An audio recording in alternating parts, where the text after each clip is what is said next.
एक बार एक लड़की ने अपने पिता से पूछा कि पापा, मैंने आपको कभी रुलाया है क्या? पिता ने कहा, हाँ। लड़की ने बड़े आश्चर्य से पूछा, कब? पिता ने कहा, उस समय तुम करीब 1 साल की थी, घुटनों के बल सरकती थी।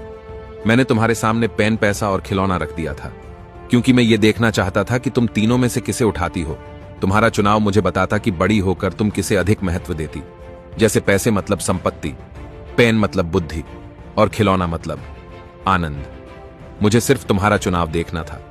तुम एक जगह स्थिर टुकुर टुकुर उन तीनों वस्तुओं को देख रही थी और मैं तुम्हारे दूसरी ओर खामोश बैठा, बस तुम्हें ही देख रहा था।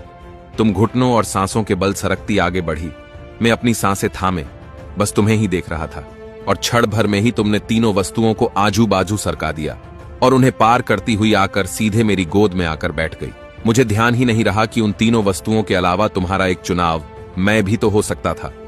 और उस दिन तुम्हारा मेरे प्रति ये प्यार देखकर मेरी आंखों में आंसू आ गए। दोस्तों, भगवान की दी हुई सबसे अनमोल धरोहर है बेटी। क्या खूब लिखा है एक पिता ने। हमें तो सुख में साथ चाहिए, दुख में तो हमारी बेटी अकेली ही काफी है। अगर वीडियो पसंद आया हो तो इसे ज्यादा से ज्यादा शेयर करें और अपने पिता के लिए एक कमेंट जरूर करें।